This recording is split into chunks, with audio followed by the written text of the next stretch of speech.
Bonjour, bonsoir, bon après-midi à tous et bienvenue dans ce nouvel épisode d'Histoire de succès, le podcast où des personnes viennent me raconter leur vie, tout simplement. Je suis Fabrice Florent, je suis votre hôte et cette semaine, je vous propose de découvrir cette discussion avec Yacine Bellous.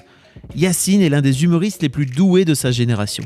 Il joue d'ailleurs son spectacle en ce moment à la Nouvelle Scène. Je vous mets les liens dans les notes du podcast. Allez le voir, vraiment, vous ne serez pas déçus. Avec Yacine, on parle de ses souvenirs d'enfance, de Petit Pont Massacreur, vous comprendrez en écoutant, et de ses tournants qui l'ont amené à monter sur scène, puis à faire du stand-up.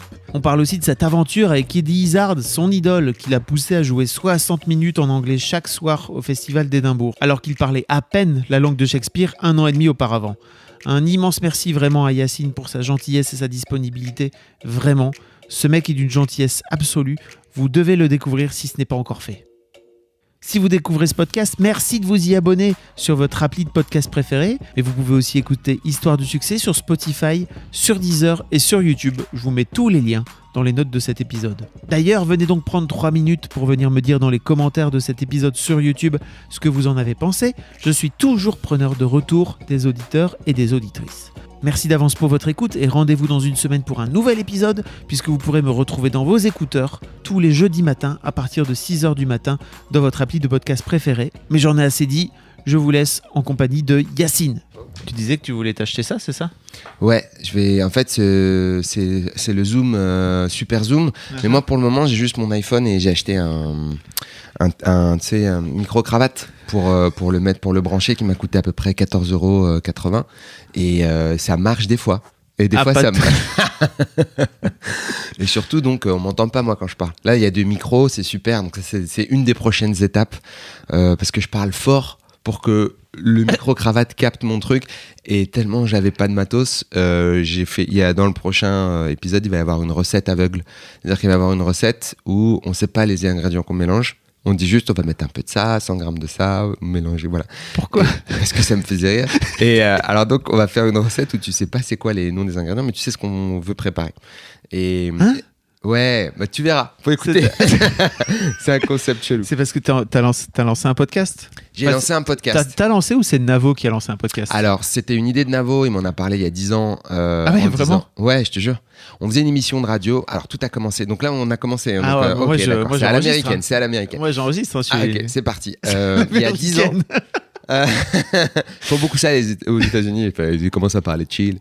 Il y a 10 ans, on a fait une émission de radio avec Dedo, Shirley.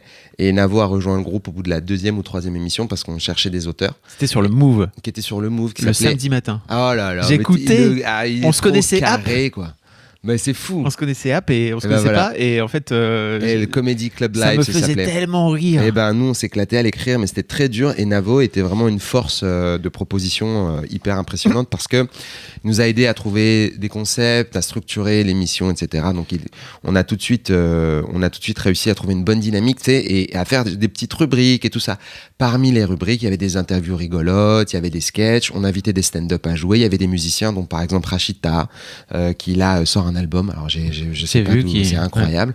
Ouais. Et on a eu plein de musiciens super cool, genre Stromae, tu sais, des gens qui commençaient et à partir de là on la faisait chaque semaine l'émission, mais au bout d'un moment c'était trop épuisant, donc on a arrêté cette émission parce qu'on écrivait tout le temps. Et Navo me disait mais pourquoi tu fais pas une autre émission? Je dis je sais, j'ai pas d'idée d'émission, tu vois, je sais pas trop quoi faire. Elle dit mais tu devrais faire une émission qui s'améliore au fur et à mesure, comme ça t'as pas de pression, tu commences avec peu et puis au fur et à mesure t'avances. Et lui il m'a dit je te dis ça juste pour que tu fasses quelque chose, quoi, que tu ne restes pas à rien faire. Et moi je dis ouais je vais y penser. 10 ans plus tard, je vais le voir et je lui dis tiens, en fait là j'ai envie de plus m'exprimer, de plus participer à ce qui se passe dans nos métiers, quoi, que ce soit les podcasts ou la vidéo ou la création. Ouais. Et donc je reprendrai bien la proposition que tu m'as faite il y a 10 ans.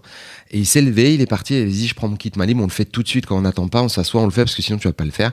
Et ça s'est passé comme ça. C'est pour ça qu'il explique dans le premier épisode. Donc voilà, on est en train de parler, je suis chez moi avec Yacine et voilà. Je vous mettrai tous les liens si vous voulez aller écouter ce podcast. Si vous aimez l'univers de Yacine, c'est un bonbon.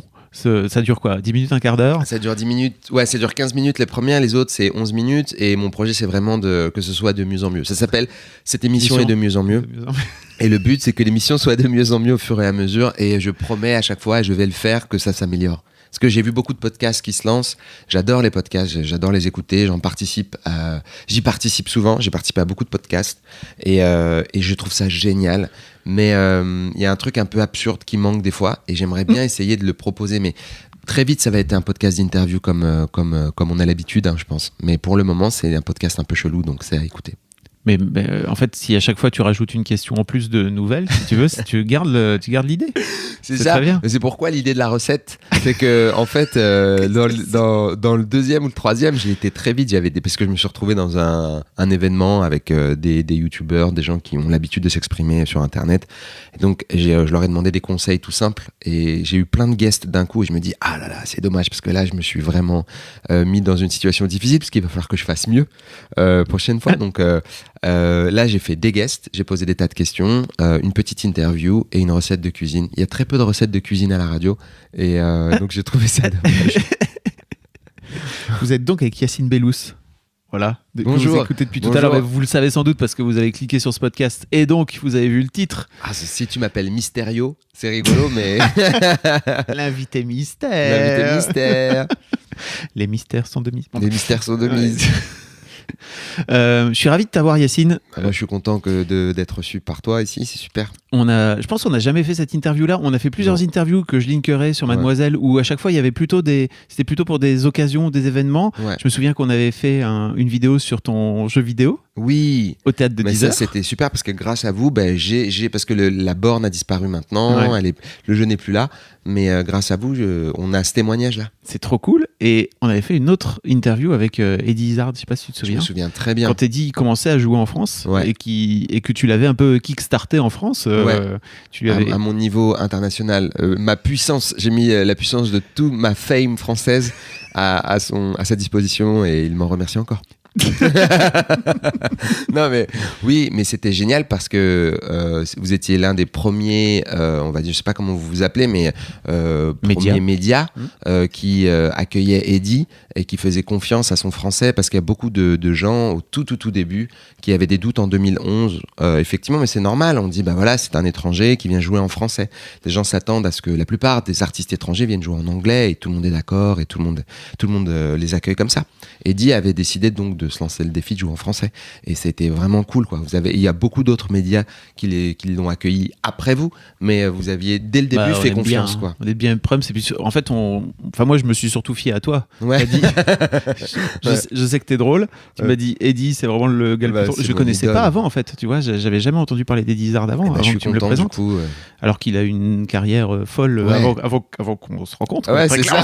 Le gars a juste, il a fait le Madison Square Garden, il a fait le Wembley, donc c'est des endroits assez grands. Faut du monde, hein. Faut une bonne billetterie, faut un bon site internet pour les réservations, parce qu'il y a du monde, mais en plus il est gentil. C'est un bon gars quoi. C'est vraiment une personne, c'est une personnalité positive, je pense, du monde de la comédie. On reparlera un peu après de ton envie d'internationaliser ton humour. Oui. Mais je disais que j'étais très content de te recevoir parce qu'on n'a jamais fait cette interview-là où j'ai envie que tu me racontes ta vie. Ouah, c'est ça, cette interview, c'est génial. D'accord. T'avais pas compris. Longue histoire. C'est une longue histoire. Non, mais moi je te fais confiance aussi. Une petite heure, tu vois. Oui, il y a aucun problème. Moi, je te fais aussi confiance à chaque fois. Donc sur les interviews, j'y vais vraiment sans réfléchir du tout. Donc c'est pour ça que je savais pas. Alors. Ça va être long. Non, mais tu me poseras des questions, je sais pas ce que tu veux savoir. En fait, je voudrais savoir, par exemple, à quoi il ressemble Yacine quand il a 7 ans. Apparemment, j'étais un enfant extrêmement... Ouais, parce que j'ai très peu de souvenirs de mon enfance. Okay. J'ai pas beaucoup de souvenirs d'enfance parce que j'étais un peu différent des autres petits parce que moi, par exemple, j'ai jamais aimé le foot. Et le gros délire, c'était Olivier et Tom et jouer au foot. C'est-à-dire, entre 7 et 10 ans, ta vie sociale, c'était le foot. Tu vois, c'était vraiment... Il n'y avait pas de compte Instagram, les gens s'en foutaient. Il fallait savoir si tu savais faire des passes. T'as quel âge, Yacine, aujourd'hui ? Moi, j'ai 37 ans. Ouais. Je vais avoir 38 ans très bientôt. Bravo. Et merci beaucoup. Enfin, j'espère que je vais les avoir. Et j'espère, tu sais, on y croit vraiment. On touche du bois sur sa tête. Ouais. Non, j'étais chelou, je pense. J'étais pas chelou, méchant, mais j'étais très... apparemment j'étais marrant, je faisais beaucoup de blagues, mais il m'appelait l'Intello. Il m'appelait Yacine l'Intello à la cité. Je sais pas pourquoi. Parce que t'as grandi. J'ai grandi dans 2 cités, celle de mes parents à Bobigny et la cité de ma grand-mère à Aubervilliers.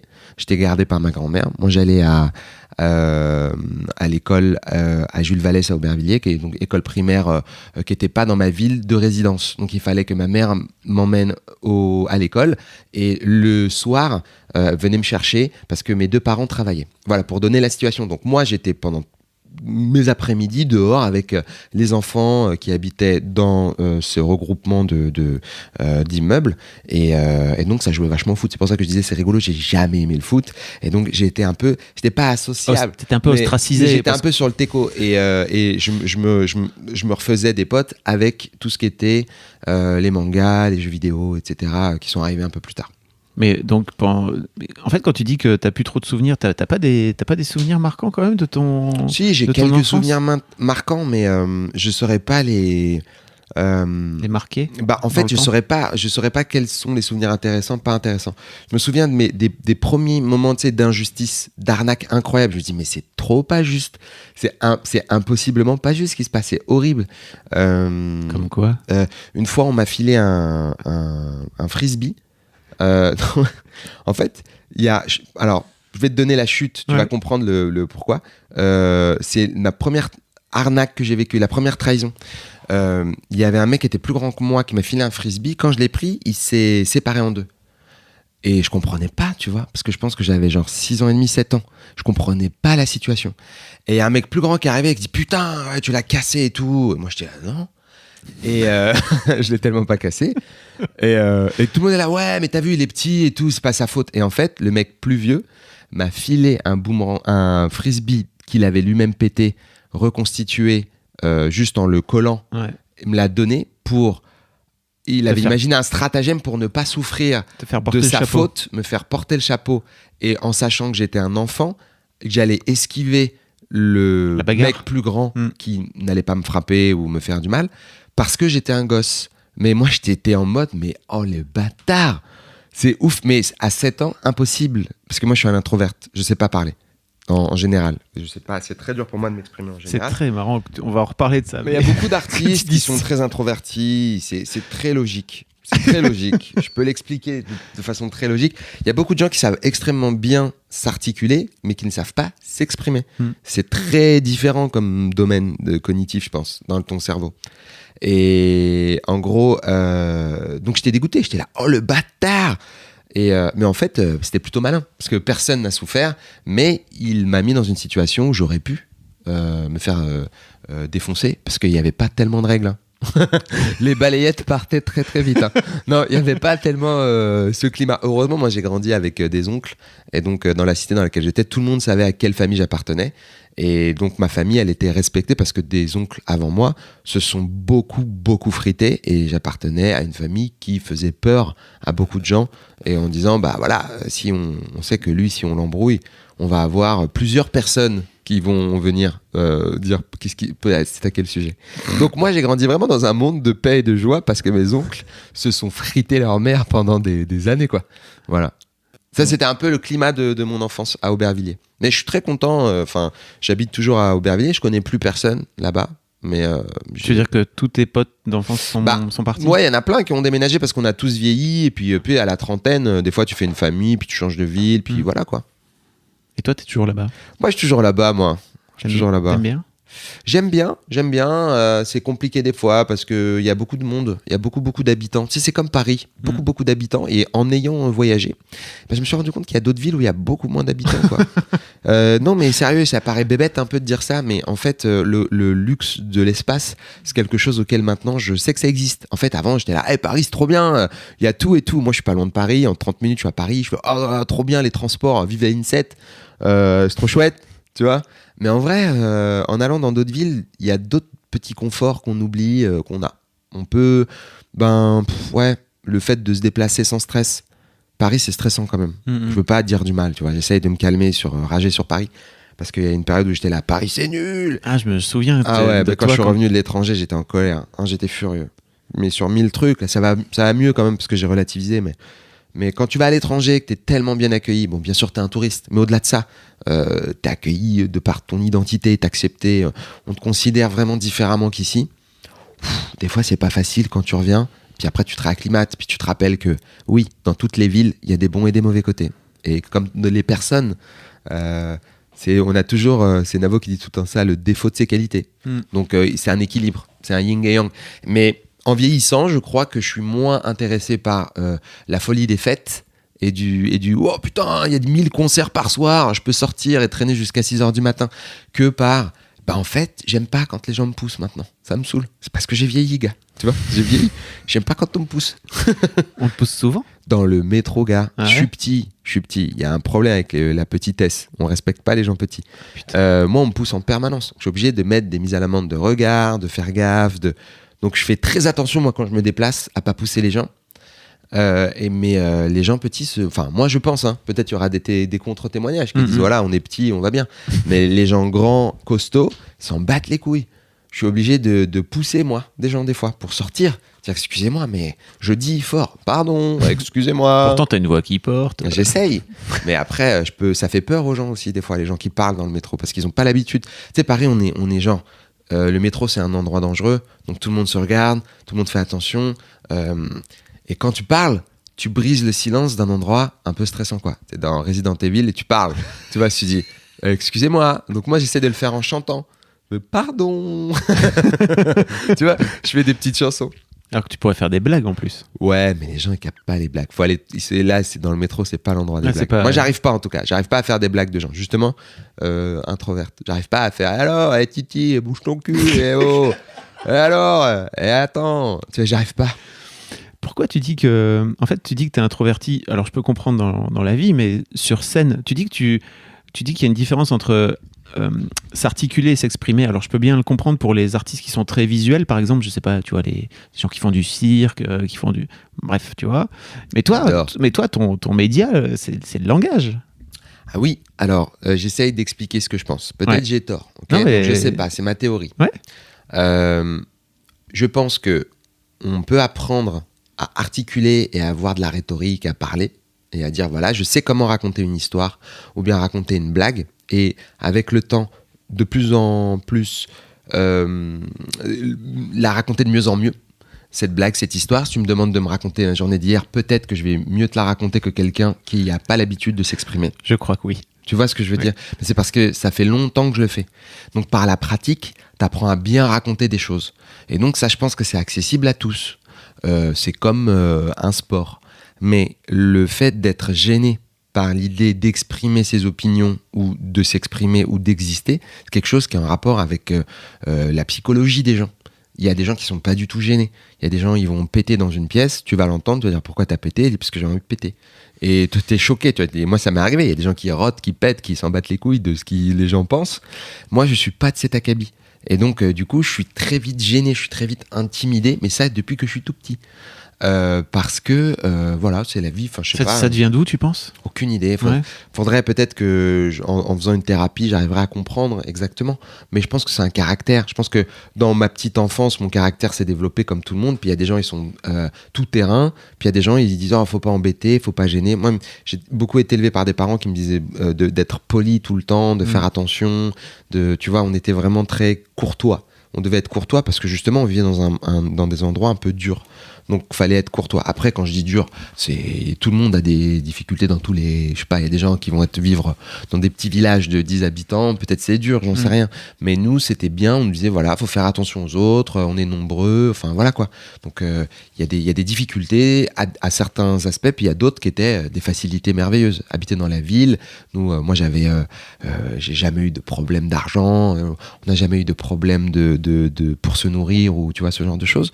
Mais il y avait le truc de faut être poli, et puis cette atmosphère qui pouvait être un peu violente par certains aspects, on avait ce côté de rigolade et de politesse pour contrebalancer cet aspect qui pouvait être violent, soit psychologiquement, soit des fois physiquement aussi, parce que moi dans mon adolescence, le collège dans lequel j'étais, il était très violent.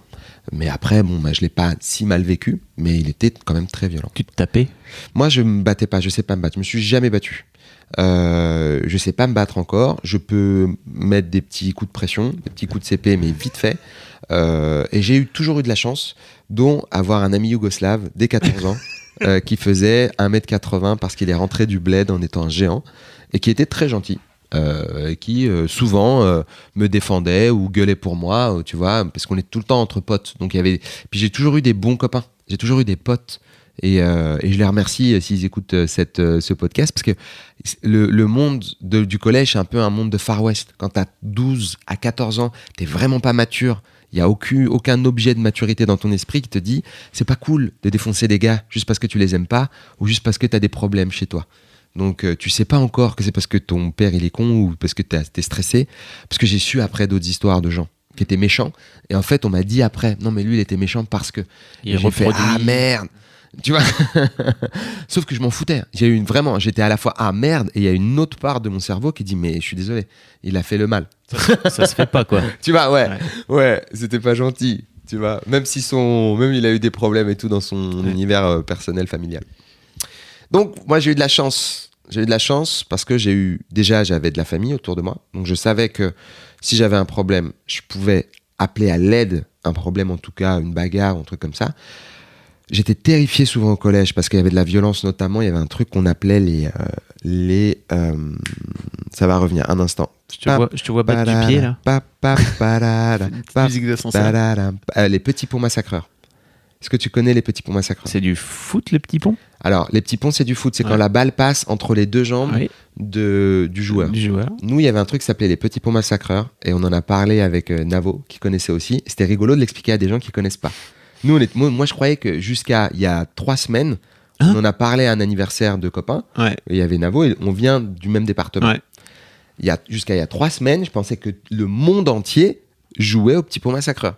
Petit pont massacreur, c'est t'as une balle de tennis, on avait souvent des balles de tennis, ou une balle de foot, ou n'importe quel objet comme des canettes écrasées avec lesquelles tu joues au foot. La canette, le ballon, la balle passe entre tes jambes. Tous les gens qui jouent au jeu te sautent dessus pour te frapper de façon absolument sans vergogne, sans limite. C'est juste de la violence organisée. C'est trouver un moyen. Tu sais, c'est comme il y a des jeux à boire. Il y a des jeux pour boire de l'alcool. Oui. Là, c'est un jeu pour frapper les gens, qui est organisé pour ça. Et en fait, te dit... Mais pourquoi tu joues alors? Mais tu joues pas des fois. Hein? En fait, t'es là, tu parles avec tes potes. T'es dans la cour, t'as les jambes écartées, il y a une canette qui passe, tu te fais défoncer par tous les gens de la cour. Voilà. Ça, c'était le quotidien, c'était chaque jour. Wow. Moi, les premières semaines où je suis arrivé, il y a des gens qui se faisaient des lignes d'hommes, c'est-à-dire ils se mettaient 6-7 personnes, ils traversaient la cour en diagonale, en ligne, et les gens qui le voyaient, ils les défonçaient. Mais en marchant, c'est-à-dire ils marchaient, tu vois, et ils croisaient quelqu'un, toi tu savais pas, t'avais pas encore ton cartable de primaire, tu sais pas. Moi je savais pas, je savais pas, j'avais aucune idée. J'ai eu de la chance parce que je me suis jamais fait vraiment martyrisé, mais voir cette violence, savoir qu'elle est potentiellement possible, c'est quelque chose qui est stressant. Et le stress d'un enfant de 12 ans, moi les premières fois où j'étais vraiment stressé dans la vie, j'avais pas envie d'aller à l'école, c'était à cause du collège. Donc du coup maintenant je comprends, si tu veux, quand on me dit il y a de la violence au collège, il y a des choses qui sont stressantes et tout, ça me fait un peu rigoler parce que c'est violent. Je me rappelle de ce que j'avais vécu et que j'en riais à l'époque et que vraiment c'était tellement ouf. Tu sais, c'est comme des nouvelles tellement chaudes que t'en ris, quoi. Tu vois. Mais je suis sensible aux histoires de ces trucs-là, quoi. Quand les gens me racontent leur enfance. Oui, ce qui est fou, c'est que c'est une culture en plus. C'est-à-dire que c'est pas juste de personne à personne, parce que ça, en général, ça se passe. Tu vois, le harcèlement scolaire, ça se passe un peu comme ça. C'est-à-dire, ok, t'as un bully et t'as une victime, quoi. Tu vois, donc c'est de one to one, quoi. Non, mais mon collège, le head bully, c'était classique, quoi. C'était classique shit, quoi. C'était vraiment la base. Non, mais c'est pour ça qu'en fait, des fois, quand on parle de ZEP et quand on parle de collège difficile ou de lycée difficile, je comprends, les gars. Parce qu'en fait, t'as du mal à expliquer à quel point c'était chaud. Et les gens, ils comprennent pas. Parce qu'ils se disent, mais oui, mais toi, tu les vois avec tes yeux d'enfant. Mais même on les met des adultes dans ce cas-là, mais les gars, ils iraient en tôle. Enfin, ou en tout cas, on pourrait porter plainte assez facilement. Parce que vraiment, la violence du truc est non-stop. Ça ne s'arrête pas. C'est-à-dire que c'est toute l'année. Et il y a des nouveaux jeux. Il y a des nouveaux trucs. Il y a des gars qui se faisaient défoncer, soulever pour aucune raison. C'était random. Et aujourd'hui, avec les réseaux sociaux, je pense, j'essaierai de voir mes parents, je dirais, je veux étudier à la maison. Mettez-moi Internet, je vais étudier à la maison, il n'y a pas de problème. Et je pense que intellectuellement, j'étais un tout petit peu particulier parce que j'aimais pas les jeux de groupe, j'aimais pas les trucs de groupe, donc j'étais particulier, je pense. Je dirais pas bizarre, mais j'étais un peu dans ma petite bulle, j'étais introverti, donc moi j'étais dans un mode j'aime bien les mondes imaginaires, j'aime bien les mangas, j'aime bien regarder les émissions à la télévision, les nuls, les trucs rigolos, j'aimais bien m'échapper là-dedans, j'aimais bien les jeux intellectuels, mais j'aimais pas les jeux physiques. Et puis la violence, personne n'aime ça. Il y a personne qui dit ouais, moi j'aime bien me battre, j'aime bien me faire entourer par 7 gars et me faire balayer. Je pense qu'il y a des gens qui aiment la violence, hein, sinon il n'y en aurait pas. Ouais, c'est vrai. Parce qu'il y a forcément à un moment donné un meneur. Alors il y a forcément des suiveurs, si tu veux, notamment dans ce groupe de petits ponts massacreurs. Mais il y a quelqu'un qui a inventé ce jeu à un moment donné en se disant ok, c'est cool, et en fait on va faire ça. Forcément. Ouais. Mais il y avait un truc encore plus marrant, c'est que des fois il y avait des petits ponts, il y avait des gars costauds dans la cour. Il y avait des mecs qui savaient se battre, tu vois, qui chopaient un petit pont, personne sautait sur eux. Parce que les mecs, tu sais, ils essayaient. Ils faisaient genre, oh, tu sais, ils chauffaient, oh. Et les mecs, vraiment, ils avaient la technique. La technique, c'est vraiment, le premier qui me touche, je le fume. Et donc, personne voulait être le premier. Mais c'est une bonne technique. Oui, c'est une technique à comprendre, tu vois, en cas de fin du monde. C'est vraiment, c'est en cas d'attaque en groupe. Il faut vraiment cibler une personne, pas essayer de se défendre sur un groupe, cibler une personne, et avec l'instinct grégaire, je sais pas ce qui se passe dans le crâne des gens, mais ça fait hyper peur en fait, parce que tu dis mais je veux pas être cette personne, je sais pas, vous êtes 7, vous allez me défoncer, mais il y en a un, il va prendre pour vous tous, et lui, ça va être un one-to-one, pendant que je vais le frapper lui, vous allez être autour de moi, mais lui, il va être pas bien demain. Et ça, en étant petit, tu fais mais oui, c'est vrai. C'est incroyable en reparlant avec toi là, tu vois. Je me rends compte qu'il y a énormément d'éléments sur la dynamique sociale que tu apprends au collège. Parce que c'est un monde où il y a moins le maître, ta classe, tu vois, t'es plus livré à toi-même, t'es plus libre. Et cette liberté-là, il y a des pièges dedans. Donc il y a plein de choses qui se passent dans la cour des collèges. Comment t'as la sensation avec le recul que ça t'a marqué, toi, ce collège violent, etc., dans le métier que tu fais aujourd'hui de faire des blagues? Je sais pas, franchement, je pense que je sais pas si ça m'a marqué, mais en tout cas, ça m'a marqué sur la violence en général et le fait de savoir dans quel game tu te places. Est-ce que toi, t'es viriliste en mode j'adore me taper, j'aime bien, c'est une façon de m'affirmer, tu vois, ou si t'es plus un gars qui traîne avec les mecs qui aiment dessiner, tu vois. Moi, j'étais avec les gars qui aimaient bien dessiner. Et dans les gars qui aimaient bien dessiner, il y en a qui savaient se taper, tu vois. Donc, ça nous permettait d'être un peu legit dans la cour. Et puis moi, j'étais marrant et gentil. J'ai toujours été j'ai l'impression, je sais pas, on sait pas si on est gentil, mais il y a des gens qui m'ont rendu des services, un jour, je me suis fait voler un jeu vidéo, genre ma première année. J'avais ramené un jeu vidéo, j'avais 12 ans. Je me fais voler mon jeu vidéo. J'ai été mais dévasté. Parce qu'il y a tout le truc de... Maintenant, je comprends pourquoi. À l'époque, tu sais pas pourquoi t'es submergé par tes émotions, t'as envie de pleurer, tu trouves que c'est pas juste. Mais c'est parce qu'il y a cet aspect de vol de ton intimité. C'est quelque chose qui est... Les jeux vidéo, c'était un des remparts de joie dans la vie. Et il y a quelqu'un qui te vole ce truc-là sans vergogne. Et puis, il y a le fait la responsabilité d'avoir un objet précieux par rapport à tes parents. C'est-à-dire que tu vas rentrer chez toi, on m'a volé un objet précieux, alors qu'on s'en bat les couilles en vrai. Mais toi, tu as l'impression qu'on t'a volé un truc, que tu t'es fait victimiser, que t'as pas été à la hauteur de la responsabilité du truc. Et donc, j'étais dégoûté, puis j'en parle à un mec qui était un gars qui était respecté un petit peu dans le collège, tu vois. Mais j'en parle pas pour me plaindre. Il voyait bien que j'étais juste dégoûté. Et c'était un mec, il dit, bah alors, ça va? Et il avait 1 an de plus.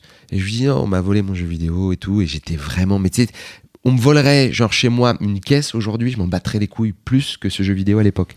Tu vois, j'aurais une voiture qui coûte 25 000 euros. Je me dirais, bah ok, il y a des vols, tu vois, mais c'était plus symbolique. C'était incroyable, c'était fou. Et lui, il comprend, parce qu'il a le même âge que moi, et il me dit, attends, bouge pas. Et lui, il connaissait tous les mecs. Il a été faire une enquête. 1 heure après, le jeu était de retour. Et il m'a dit, t'inquiète. Mais je pense qu'il a dû mettre des coups de pression, mais de cow-boy, de Sofiane, tu vois, de huche à des gars. Et lui, juste, il savait, il dit, mais le gars est gentil. C'est pas bien. Pourquoi voilà quoi. Et je sais pas comment. Et je pense pas que ce soit lui qui me l'ait volé, parce qu'il me l'aurait pas volé in the first place. Tu vois, mais il a été voir le réseau, les gars. Il dit, bon, s'il y a du chinage, il y a 3 gars à aller voir. Il leur a posé la question, certainement, je sais pas. Mais il m'a aidé, quoi. Et c'est un souvenir que j'ai, qui est marquant, parce que je me suis dit, mais en fait, même si tu peux faire, ben, il y en a qui choisissent de pas faire. Lui, il peut faire. Il peut clairement faire des trucs pas bien. Et il a choisi de pas faire. C'est quelque chose qui est important. Il fait encore mieux même, puisqu'il il aide, répare. Voilà. Il répare. Et c'est cool, tu vois. Et j'aime bien ce gars-là parce que vraiment, c'est un des premiers gars avec qui j'ai pris des décisions dans ma vie. Je me suis embrouillé avec lui en primaire. On était potes, on a toujours été potes. Encore aujourd'hui, je l'avais croisé il y a quelques temps. Il s'appelle Saïd, il est cool. Je me souviens d'un truc. On faisait de la bagarre en primaire. Et c'est vraiment une décision que j'ai prise à ce moment-là. On se battait. C'était une des rares bagarres que j'ai eues, mais c'était pas une vraie bagarre. C'est plus de la lutte. Ouais. Et je le faisais tomber. En fait, je menais, clairement, parce que moi, j'étais plus gros que lui, donc je menais, et tout sec. Et il se relevait tout le temps. C'était relou, en fait. Et je me suis dit, bon, t'as deux choix. Soit vraiment, tu lui fais mal. Tu sais, tu trouves un truc, c'est facile. Enfin, il y a moins, c'est parce qu'à un moment, il est par terre. C'est quand t'es petit, t'as moins, je sais pas comment dire, on est mignon, mais on est aussi cruel, tu sais. On a moins le côté, tu vois, on se dit, là, c'est la bagarre. On est dans les Chevaliers du Zodiaque, tu gagnes. Donc, c'est la bagarre. Tu lui fait les points de Pégase, quoi. Allez, voilà. Hop, ça part. Et non, mais on se poussait juste. Et moi, j'étais juste plus lourd que lui. Parce que quand j'étais petit, j'étais en surpoids. Donc, j'étais juste plus lourd. J'avais pas de technique, c'était pas du jiu-jitsu brésilien des Gracie. J'avais aucun MMA skills. Franchement, là, c'était juste, je le pousse, il tombe, quoi. Il s'est relevé 3 fois. Et donc, je me suis dit, bon, soit tu lui fais vraiment mal, ou soit, tu tombes. Et la bagarre, elle s'arrête. C'est pas moi qui ai déclenché la bagarre, c'est lui qui voulait tester, tu sais. Et je suis tombé volontairement par terre, en faisant, t'as gagné. Et j'ai abandonné juste pour arrêter cette bagarre. Parce que je dis, mais elle n'a aucun sens. J'étais pas en peine. Je me souviens très bien de cette bagarre. J'étais ni en peine, j'avais pas peur. Juste à je pleurais pas. Je me suis dit, mais on va arrêter cette bagarre. Ça n'a aucun sens. Et je devais avoir 8 ans. Et je me suis laissé tomber. J'ai dit, ok, c'est une décision que j'ai prise. Et je me souviens. Et je suis plutôt du genre à essayer, pour l'aspect global de ce qui va se passer dans la situation en mode méta, éviter de m'embrouiller avec des gens. Ça n'a aucun sens de choisir un combat qui a un sens. De pas m'embrouiller et de surtout ne pas avoir essayer de pas trop avoir l'aspect, putain, gagner, c'est ça le but. C'est plus le côté, oh là là, ça sert à rien. Pour revenir un peu à comment t'as fait, toi, pour te rendre compte un jour que t'étais marrant? Mais en fait, moi, j'ai toujours aimé la rigolade. Moi, j'ai toujours aimé les gens marrants. Ouais. J'ai toujours aimé faire des blagues. Et donc, moi, j'adorais ça, les blagues. Et en fait, je me suis pas rendu compte que j'étais marrant. Je me suis vraiment pas rendu compte. Je pensais pas être marrant. Hein. Non, moi, je pensais pas être... tu faisais des blagues et tu voyais bien que les gens riaient. Je faisais des blagues, les gens riaient, mais tout le monde était marrant. Je pense que tout le monde était marrant à l'époque. Franchement, au collège et tout ça. Puis il y a des gens encore plus marrants que moi que je connais, qui sont bien plus drôles que moi. Peut-être parce que t'étais entouré que de gens marrants. Ouais, alors je pense que les gens marrants traînent avec les gens marrants. Voilà. Parce qu'on n'aime pas s'ennuyer. On aime bien les gens qui ont vite des blagues. Et j'étais extrêmement fan de plein de gens. Je suis toujours très fan de gens, mais qui sont pas des stars. Qui sont très très drôles dans la vie, tu vois. Et qui sont hilarants, avec qui tu traînes et tu t'amuses bien. Puis tout le monde est un mec marrant de pote avant d'être quelqu'un qui joue sur scène. Tu vois ce que je veux dire ? Et alors, donc le but... pour moi, c'était pas du tout d'être marrant, mais par contre, j'ai réussi à faire du théâtre grâce à une prof qui s'appelle Serpentine Tessier. Je me suis souvenu de son nom il y a pas longtemps, qui m'a vraiment fait mon premier cours de théâtre et dans lequel je me suis senti. C'est devenu mon foot. Moi, j'étais nul au foot. T'étais au collège, c'est ça ? Ouais, non, c'était au lycée. Au lycée. Et là, je me suis dit putain, j'ai de la valeur. J'ai eu de l'approbation de la part d'adultes et on m'a dit c'est bien ce que tu fais. Et donc j'ai continué là-dedans. Et après ça, j'ai eu d'autres profs de théâtre qui m'ont dit ah non, c'est bien ce que tu fais. Et donc moi j'étais content parce que je pouvais retirer du plaisir de l'approbation de la part d'autres gens adultes. Et c'était quoi ? Tu jouais des pièces, c'est ça ? Je jouais des pièces de théâtre, ouais. On faisait des textes, on lisait des textes. Des fois c'était des petits bouts de texte collés les uns avec les autres, et puis des fois c'était des vraies pièces. Et donc moi j'adorais le théâtre et je faisais des blagues, les gens riaient. Et j'ai commencé à écrire des petits bouts de trucs. Et après j'ai rencontré Cédric, un pote à moi qui est réalisateur, qui s'appelle Cédric Ido, son frère c'est Jackie Ido qui joue dans Inglourious Basterds. Ouais. Et Cédric m'a dit viens, on va faire de l'impro et tout. Et j'ai rencontré plein de potes avec qui on a fait une troupe de théâtre qui s'appelle la DGPTTM, des gens pas très très marrants mais qui font ce qu'ils peuvent et c'est pas facile tous les jours. Et avec eux on a fait une pièce de théâtre qui a changé ma vie clairement, parce que on a décidé de créer une pièce de théâtre à nous, sans autorisation d'adultes préalable. C'est-à-dire qu'avant moi j'avais toujours des adultes qui me lançaient des défis, qui me disaient fais ça. Et là on a dit tu sais quoi, on a trop rigolé et j'ai fait de l'impro avec Papy, Déclic Théâtre, qui était... Papy, qui est aujourd'hui une figure très connue. Mais voilà, pour moi, Papy, c'est je sais pas comment dire, c'est l'ange du bien, je sais pas comment dire, c'est le gars qui a initié, c'est le starter d'1 million de carrières. Il a donné confiance à des tas de gens. Dans Dragon Ball, il y a un moment, il y a Chaos qui touche la tête de mecs qui révèlent leur pouvoir, qui fait sortir leur pouvoir de leur force intérieure. Je sais plus, c'est sur Namek, je sais plus c'est sur Namek, ça. C'est un gars sur Namek qui touche des gens et il fait sortir le pouvoir qu'il n'y avait pas, tu vois. Mais Papy et Nono, des gens du Déclic Théâtre, c'est exactement ce qu'ils ont fait. Ils ont donné la foi. Ils donnent la foi dans des gens. C'est ce que moi, j'essaye de faire avec Première Fois, que j'essaye de rendre en disant... Alors, Première Fois, qui sont des soirées. Qui sont des soirées. Pour expliquer un petit peu, parce que tout le monde ne connaît pas forcément. Qui sont des soirées que j'ai créées en 2014 avec un mec qui s'appelle Emilien Bernot, où on encourage des gens à jouer des textes qu'ils n'ont jamais joué avant. Et on prend des gens qui sont jamais montés sur scène aussi, mais majoritairement, c'est des gens qui ont l'habitude de jouer et ils montent sur scène et ils font du stand-up qu'ils n'ont jamais fait. Blanche Gardin a fait les premières, Kian, Navo...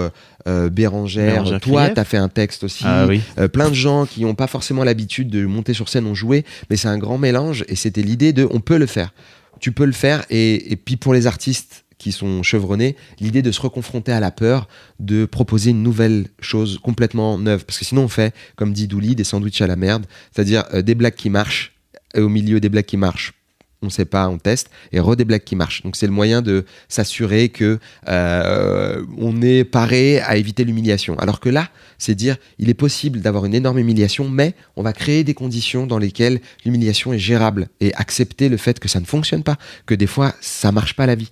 Et le faire dans de la bienveillance. Et du coup, ça a marché, cette histoire, et ça fait longtemps qu'on le fait, mais je pense que c'est la soirée la plus bienveillante de Paris, parce que les gens à l'intérieur de cette soirée, le public sait, et donc se relient à l'artiste par leur propre humiliation à eux, et disent ok, on n'a pas envie d'infliger ça à quelqu'un, donc même si c'est pas marrant, on va faire allez, ça va, ok.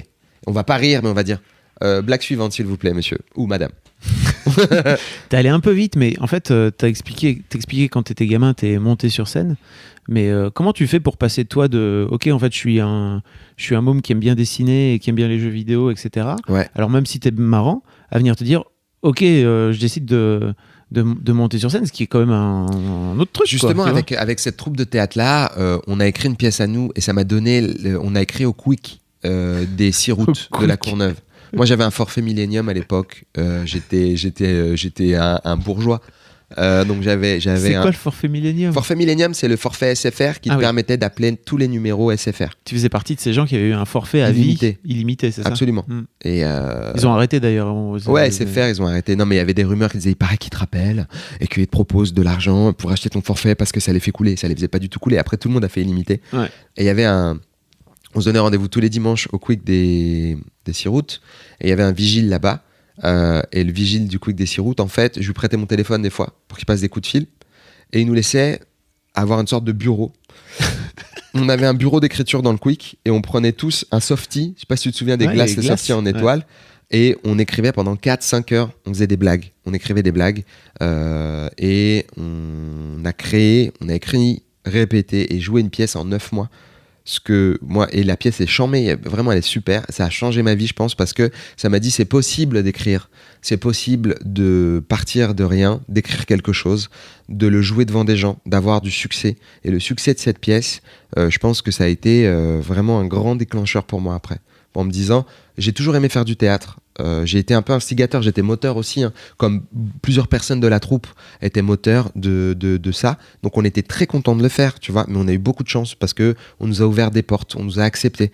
Donc du coup, je pense que cette idée d'avoir envie de le faire aussi pour d'autres vient de là. On a été à Stein, on l'a joué au studio théâtre de Stein, Kamel Warty, et c'est des gens qui travaillent encore avec des jeunes aujourd'hui qui sont dans des collèges, des lycées. Navo, il a aussi été au studio théâtre de Stein. Kairon, il a été aussi au studio théâtre de Stein. C'est un endroit qui a ouvert ses portes alors qu'ils n'ont pas beaucoup d'argent, ils n'ont pas beaucoup de moyens, plus que tous les centres nationaux de France ont jamais ouvert leurs portes, je trouve, à des jeunes générations, parce que cette pièce, on a essayé de la jouer dans plein d'endroits, on a été refusé, quoi. Donc on s'est plus senti à l'aise dans le privé.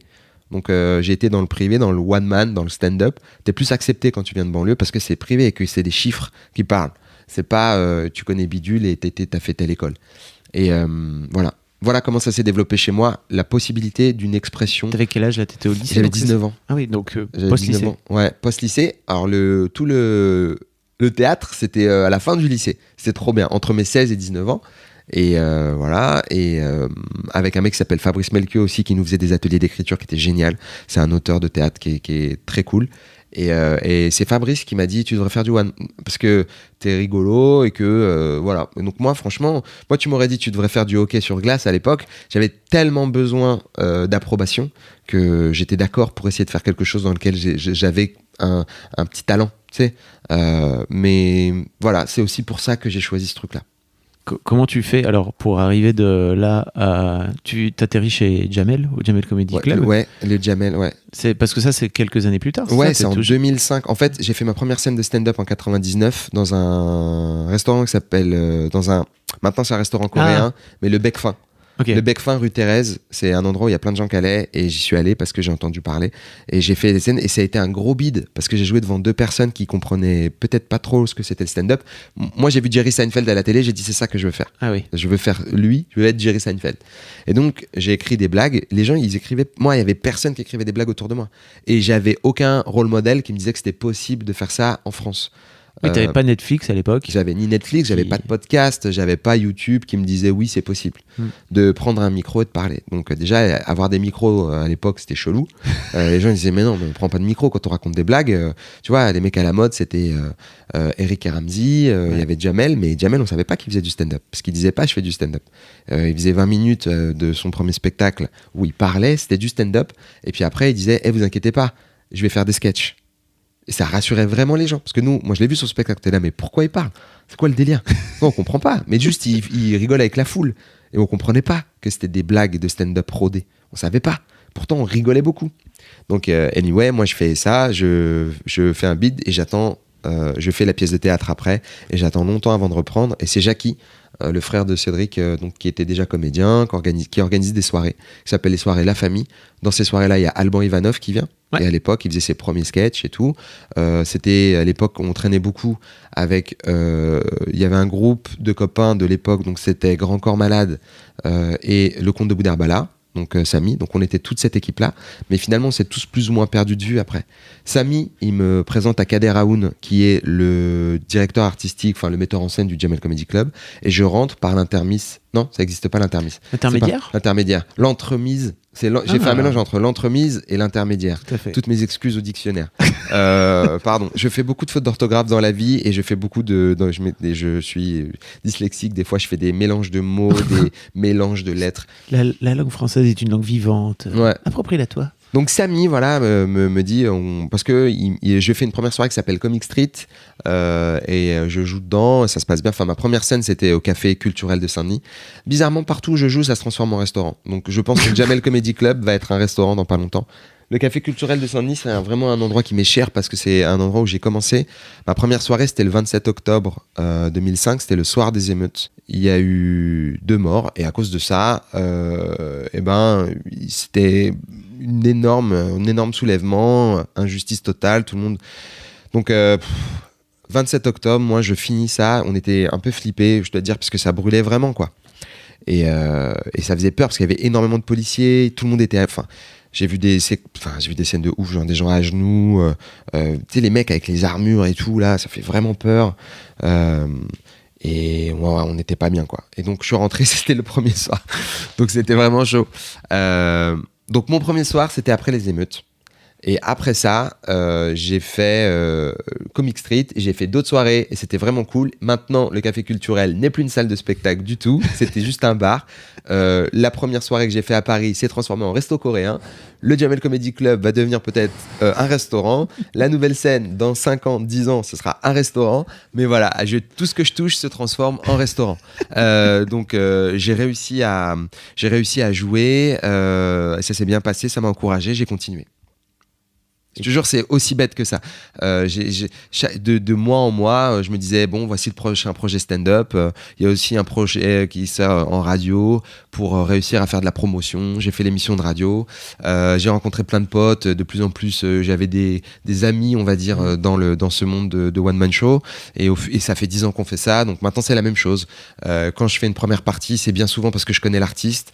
Et comme dans tous les métiers, on a un réseau de connaissances et qui est aussi un réseau qui nous permet de continuer ou d'être encouragé. Des fois, on a le moral à zéro, puis tu vas parler à un ami qui te dit « mais c'est con, reprends ton spectacle, fais ci, fais ça ouais. ». Pourquoi alors là, donc tu reprends à la Nouvelle Scène, début octobre, pour 3 mois. Ouais. Ton spectacle est autoproduit. Donc t'es tout seul? Ouais, je suis tout seul. J'ai vraiment très envie d'être indépendant parce que j'ai travaillé avec des productions à une période et ça peut forcément très très bien passer, mais après c'est la faute à personne. Tout le monde est... Voilà, je suis dans l'histoire aussi, donc tout le monde est différent, je pense. Et moi, j'ai vraiment cette envie de montrer ce que je fais un peu différemment. Donc là, j'ai choisi de faire ça pendant 3 mois tout seul et je suis très content parce que je m'organise un petit peu comme je veux. Je peux me permettre d'aller faire une semaine à Berlin, par exemple. Là, il y a personne qui va venir me voir en disant ça n'a pas de sens. Moi, ça a du sens pour moi d'aller jouer à l'étranger et donc ça nourrit ce que je fais beaucoup en français et c'est hyper important pour moi de le faire. Comment t'en es venu justement parce que donc ça fait un petit moment depuis 2013 à peu près. C'est ça. Ouais. Est-ce que c'est Eddie Izzard vraiment qui t'a donné cette envie-là? C'est totalement Eddie Izzard. Okay, d'accord. Ça s'est passé comme dans les films. En fait, moi Eddie Izzard, c'est mon idole absolue. Le style d'humour que je fais sur scène est hyper inspiré d'Eddie Izzard. Il y a vraiment une continuité filiale que j'assume de ouf. J'adore ce gars. Il est vraiment très positif et il est beaucoup, pour expliquer un peu aux gens qui connaissent pas, mais et peut-être qui te connaissent pas, qui t'ont jamais vu sur scène, allez voir Yacine, allez voir Eddie Izzard. Mais en fait, vous êtes beaucoup vous racontez beaucoup d'histoires et vous êtes beaucoup dans l'imaginaire et vous faites beaucoup de dialogues aussi entre deux, notamment vous faites beaucoup ça entre Absolument. deux personnes. En fait, on fait des dialogues, tout le truc des petites séquences et des petites séquences absurdes dans lesquelles il y a plusieurs personnages. Et moi, avant de voir Eddie Izzard, je faisais des choses avec plein de personnages. Mais moi, il y en avait trop. Je faisais 4-5 personnages et j'étais amateur, donc je me perdais, je ratais les séquences, c'était nul. Les gens rigolaient pas parce qu'il y avait trop de mouvements. Et Eddie Izzard, en le voyant, j'ai dit, mais j'ai appris et j'ai compris comment séquencer des lignes de dialogue. Tu sais, c'est comme quand tu écris un scénario finalement. Si tu mets 14 personnages sur une page, comme dans Game of Thrones, on se perd dans les noms, on ne sait pas qui fait quoi, et j'étais brouillon. Donc dès mes premières scènes, j'ai toujours été avec cet aspect-là. Les gens qui me connaissent d'avant comprennent pourquoi Eddie Izzard, c'est mon héros. Beaucoup d'humoristes qui me connaissaient d'avant, comme Navo ou Kairon, peuvent comprendre que j'ai pu être aussi touché par ce gars-là. Et Eddie, il parle aussi de système. Il s'adresse au système. Il parle pas de choses très anecdotiques comme j'invente n'importe quoi. Tiens, j'ai vu Marine Le Pen à la télévision, vous avez entendu ce discours, eh ben dis donc, je vais vous dire des blagues, je suis pas très content. Ça, c'est vraiment très très très pointu sur l'actualité. Vous avez vu ce qui se passe avec les gilets jaunes et hop, 2-3 minutes sur les gilets jaunes en expliquant l'actualité. Lui, il parle des systèmes et il joue aussi avec comment l'humour marche. C'est-à-dire qu'il joue avec les règles. Et ça, c'est toujours quelque chose qui m'a plu. Jouer avec les règles, avec le méta. Par exemple, j'aimais bien dire j'ai pas d'intro. Dans mon premier sketch que j'avais fait au truc, j'ai pas d'intro. Et ça, c'était une blague trouvée avec Yazid, qui était le metteur en scène des premières soirées qu'on faisait, qui s'appelait Barre de Rire. Et je lui dis, je veux vraiment pas faire d'intro. J'ai pas envie de faire une intro genre bonjour, comment allez-vous, parce que c'est trop classique. J'avais dès le départ envie d'être très différent. Et j'ai toujours cette envie, mais des fois elle est débile. Des fois, tu sais, c'est comme cette émission est de mieux en mieux. C'est de faire un podcast qui est un peu différent, alternatif. J'ai toujours eu cette envie d'alternatif. Et Eddie est très alternatif. Il fait de l'humour alternatif. Et donc c'est pour ça qu'il me plaît beaucoup. Donc lui, Eddie arrive, il va parler de la comédie en général, il va parler d'un thème, mais il va le déconstruire, il va parler de systèmes globaux, genre, je sais pas s'il existe des systèmes globaux, je sais pas s'il y a un bon accord, mais genre la guerre, il va parler de la colonisation avec le principe des drapeaux et expliquer comment la colonisation ça fonctionne. Mais il va pas forcément parler d'un événement particulier, il va résumer tout un cours d'histoire sur 200 ans de colonisation en à peu près 5-6 minutes, c'est extrêmement drôle. Et ton envie à toi de te dire, Pardon. En fait, non mais c'est pas grave. Je suis désolé, je digresse tout le temps. Non mais tu digresses pas, t'es en train de parler d'Eddie Izzard. Ça s'est produit avec lui parce que quand j'ai je l'ai rencontré, on a sympathisé. Moi, j'ai vraiment apprécié le gars parce que je le connaissais pas en tant que personne.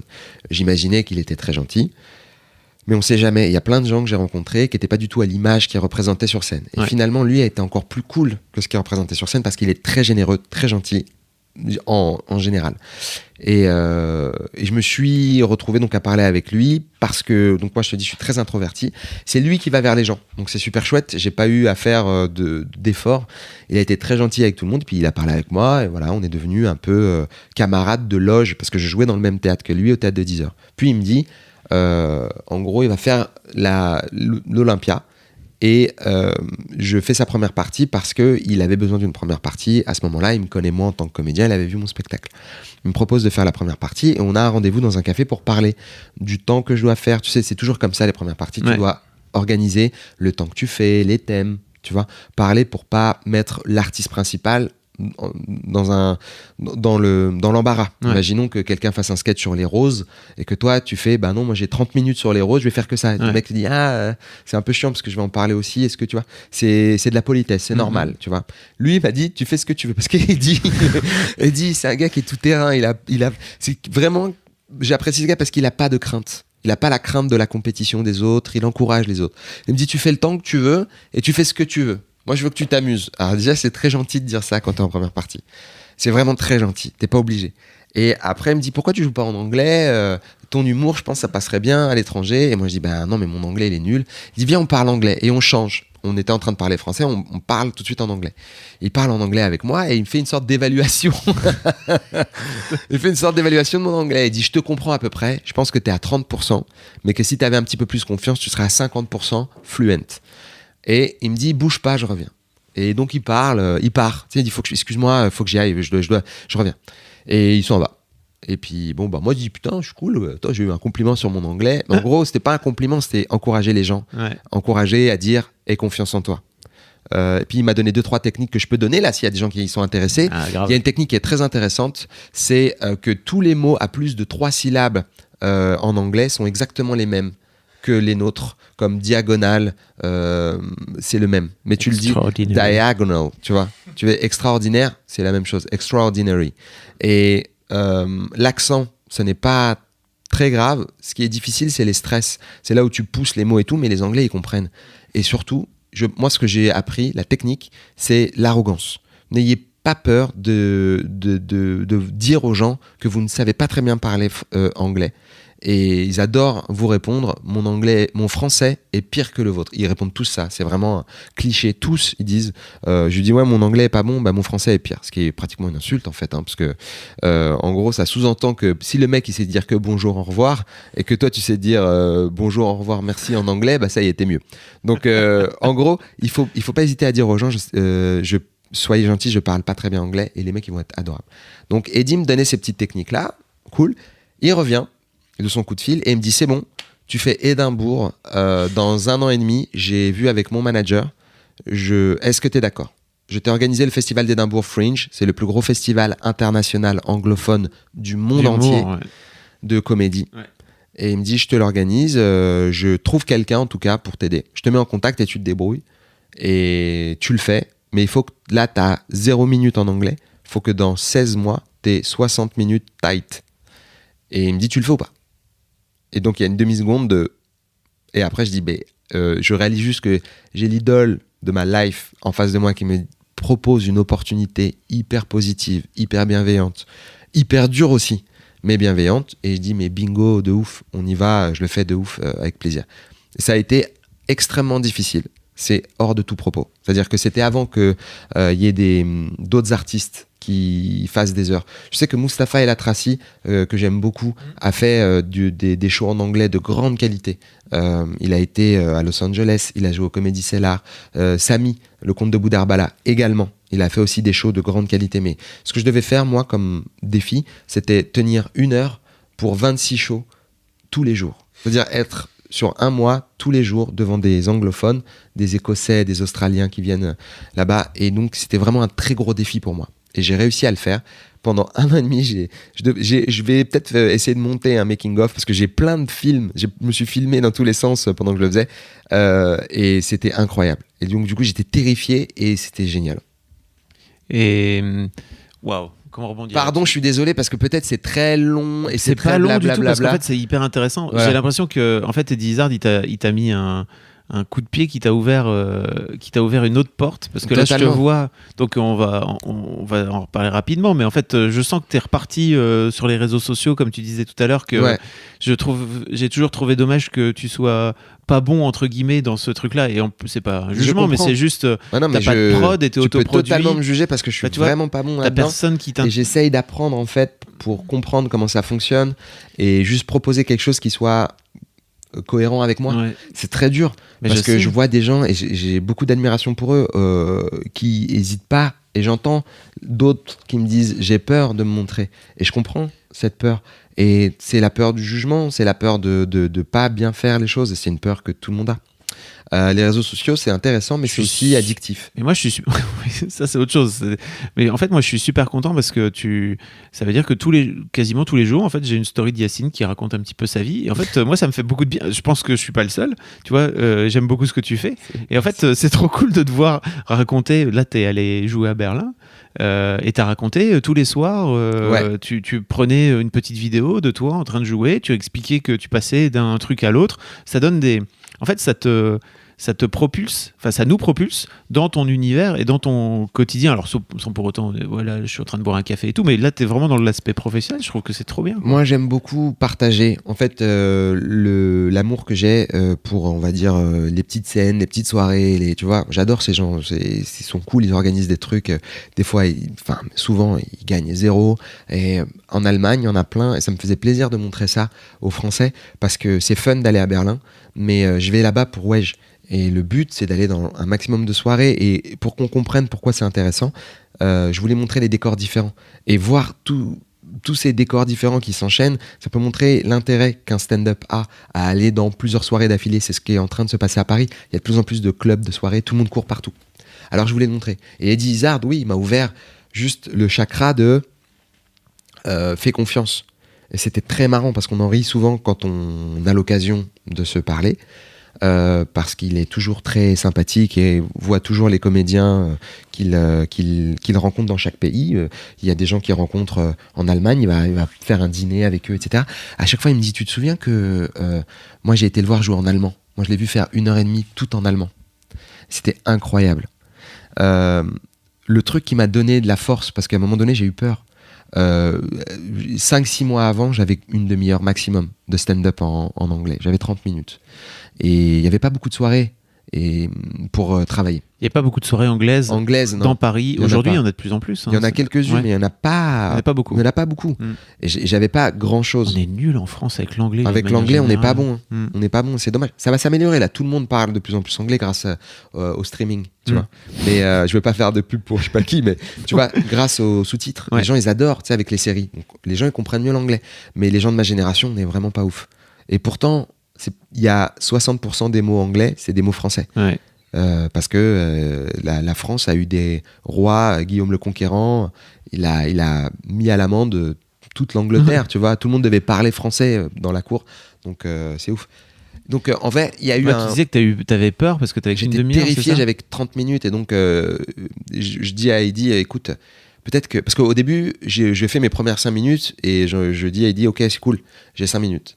Et il me fait, bravo, félicitations, t'as 5 minutes. Maintenant, il n'y a plus que 55 minutes à faire. Et je fais, ok, c'est parti, quoi. Moi, j'étais parti en mode, vas-y, on y va. Et j'ai du mal à créer le reste, quoi. Parce que j'essaie de traduire des bouts que j'ai de mon spectacle. J'essaie de créer d'autres bouts. C'est difficile parce que je dois m'organiser des voyages entiers juste pour ça. Donc, je reste 1 semaine en Angleterre. Ça me coûte cher pour jouer 3 fois parce que les gens ne me connaissent pas. Ils s'en foutent de moi. Maintenant, j'ai plus de réseau, donc je peux jouer plus. Et donc j'y arrive pas. Et arrivé en février, je suis en galère. J'ai 30 minutes. Et Eddie, au moment des 5 minutes, il m'avait dit, tu sais quoi, tu devrais faire 30 et 30. Et moi, de façon un peu orgueilleuse, je dis, non, j'ai envie de faire 1 heure. Tu sais, j'ai encore 1 an, il y a moi et quoi. Tu vois, tu sais, on était genre en octobre. Je dis, non, mais j'ai je sais pas, j'ai 11 mois, il y a moyen, tu vois. Et en fait, j'y arrivais pas. Et en février, je vais voir Je vais voir Eddie en Allemagne jouer. Je le vois jouer et je fais ouais, peut-être c'est chaud et tout. 1 heure, c'est peut-être chaud. Je pense que je devrais faire 30 et trouver un autre humoriste et faire 30 qui soit d'accord. Tu sais, ça se fait beaucoup les 30-30. Et Eddie me fait franchement, non. T'as vu, t'as dit j'ai envie de te donner une porte de sortie, mais gars, je t'ai proposé ça il y a 6 mois, tu vois. Mais il me l'a pas dit méchamment, il m'a dit Oui. j'ai envie de te donner, si je te C'était donne un une challenge. porte de sortie, tu vas fuir. Ouais. Je te dis vas-y go, tu vas fuir et tout. Moi j'ai plus envie de te dire fais ton heure, vas-y fais ton heure. Et j'ai dit ok. Et en vrai, je l'ai vu jouer 1h30 en allemand. Et ça m'a quand même remis les pendules à l'heure sur je parle mieux anglais que lui, il parle allemand. Il a fait rire les gens en allemand. L'allemand, c'est extrêmement compliqué. Et donc, ça m'a... Voir quelqu'un faire quelque chose de bien plus difficile, alors qu'il il n'est pas obligé du tout. Il faut comprendre aussi, ce qui est important, ce qu'a dit Izzard, il n'est pas obligé du tout de faire ça. Il pourrait tourner autant qu'il veut. Il n'a vraiment pas de problème. Mais il a choisi ça. Et c'est toujours le truc du choix. C'est quoi ton choix ? Et là, j'ai dit, bon, ok, moi j'ai très peur, mais je vais faire ça. Et je suis parti pour 1 heure. Et donc, j'étais terrifié. Mais à chaque fois que j'arrivais à tenir 1 heure, à chaque fois que j'arrivais à aller un peu plus loin, mais il y avait un sentiment de joie et de reconnaissance. C'était même pas de la fierté, genre j'allais pas voir, tu vois, c'est l'une des premières fois où j'en parle de ça. Genre j'ai jamais fait de post ou de montage vidéo pour montrer. C'était il y a longtemps, c'était en 2014. Mais à chaque fois, il y avait un sentiment de joie et de gratitude, mais de moi à moi. Pas de gratitude bizarre. Ouais. T'étais content pour toi, quoi. Ouais. Et t'as la sensation que ce truc-là t'a débloqué dans ton après, mais à quel niveau ? Ben, en fait, je sais pas ce que ça a débloqué parce que bon, moi, j'ai eu d'autres blocages après, hein, voilà. Hein, mais honnêtement, mais ce que ça a débloqué, c'est que ça m'a donné un petit achievement que maintenant j'ai plus peur de jouer en anglais. C'est que tu me dis va jouer n'importe où en anglais, j'aurais pas la frousse. Après Édimbourg, pendant 3-4 mois, t'es invulnérable parce que t'as fait l'un des trucs les plus durs du monde. C'est clairement l'un des trucs les plus durs. C'est plus dur qu'Avignon, c'est trop dur. C'est chaud de ouf. Mais tout le monde est d'accord que c'est dur. Et donc tous les gens qui sont là sont très positifs. Ouais. Ils te soutiennent. Mm-hmm. Et ça m'a débloqué l'envie d'écrire d'une nouvelle façon. Et donc j'ai travaillé différemment. Il y a plein de gens qui font Édimbourg. Il y a une artiste qui s'appelle Virginie Fortin, que j'adore, qui l'a fait 3 fois. Et qui est formidable, qui est une Québécoise qui va venir jouer à Paris. Je recommande à 1000%. Je l'ai vue. Elle est venue au One Match Show, tu sais, Voilà. notre scène qu'on a fait, elle m'a tué. Moi je trouve qu'elle est géniale. Faut arrêter de dire tout le monde est un génie, mais j'ai toujours envie de dire Virginie Fortin c'est un génie. Mais faut arrêter de dire tout le monde dit lui c'est un génie, machin c'est un génie. Et voilà. Mais oui, ça m'a débloqué un peu dans le sens, allez, c'est bien de prendre des risques des fois. Puis après. Comment tu dis que tu t'as écrit différemment ? De quoi ? Qu'est-ce que ça a changé dans ton approche ? Avant, j'étais plus en mode vas-y, ce qui est marrant, ça me fait rire, j'écris ce qui me fait rire, mais je me rendais pas compte que il est possible tu peux blesser des gens, tu peux être très maladroit, tu peux tenir des propos qui peuvent être mal pris par beaucoup de gens.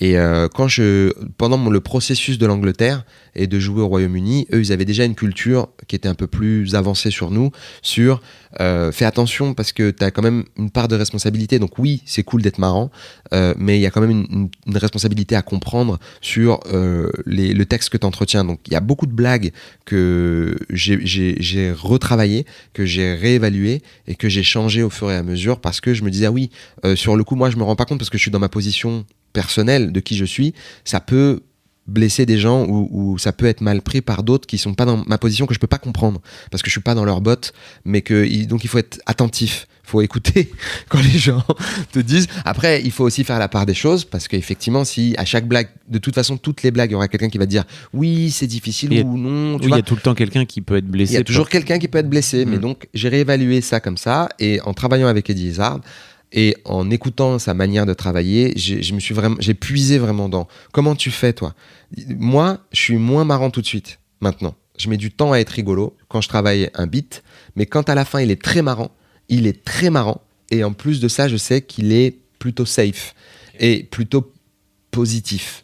J'essaye. En tout cas, c'est le but. Tu vois, le but c'est ça. Donc j'ai 2-3 petits moments dont je suis très fier parce que je les ai travaillés à la base de pas marrant.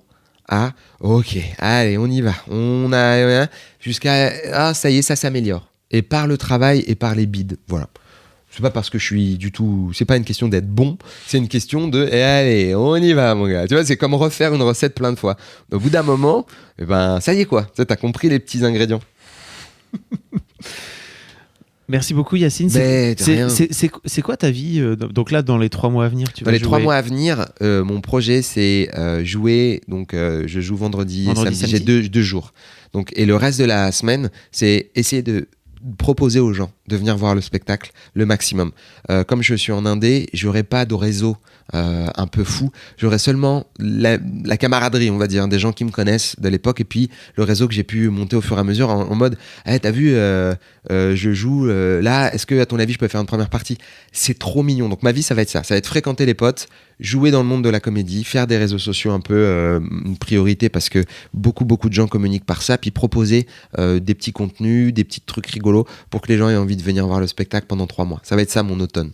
Bah écoutez, j'espère que vous aurez été, en tout cas, si vous avez écouté ce podcast avec Yacine, convaincu. C'est ça. Convaincu de ne faites pas de petits ponts massacreurs, s'il vous plaît. Si vous êtes des adolescents, arrêtez le cycle de la violence. Et si vous avez envie de rigoler, venez voir ce spectacle, il est formidable. Si vous avez envie de voir des animaux qui parlent, c'est exactement là où il faut aller. Je suis quand même le spécialiste des animaux qui parlent à Paris. J'ai ma carte spéciale de spécialiste d'animaux qui parlent. Vous retrouverez tous les liens de les notes du podcast. Merci beaucoup Yacine. Merci à toi, vraiment, merci beaucoup.